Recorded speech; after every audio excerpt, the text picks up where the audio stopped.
Hi friends, welcome back to Jaya స్వంటిల్లు అండి. ఈరోజు వామ్ చారు చేస్తున్నానండి. ఇగోండి, 1 స్పూన్ వామ్ తీసుకున్నాను,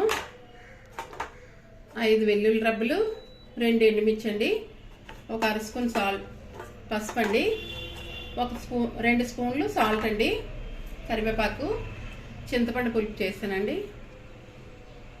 ఆయిల్ వేస్తున్నానండి, బాండి పెట్టాను, వామ్ వేస్తున్నానండి, ఎండుమిర్చి వెల్లుల్లి వేస్తున్నానండి, చితక్కొట్టానండి వెల్లుల్లి, పసుపు కూడా వేస్తున్నానండి, పులుపు వేస్తున్నానండి,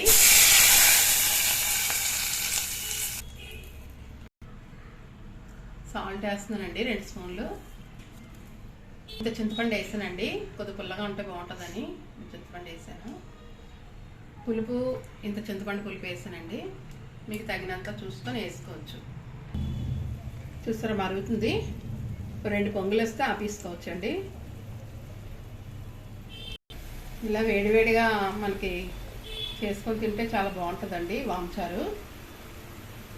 చూసారా అయిపోయింది, స్టవ్ ఆపేస్తున్నానండి. చూడండి ఫ్రెండ్స్, అయిపోయింది. నచ్చితే లైక్ చేయండి, షేర్ చేయండి, సబ్స్క్రైబ్ చేయండి. బాయ్ అండి. నెక్స్ట్ వీడియోలో కలుద్దామండి. బాయ్.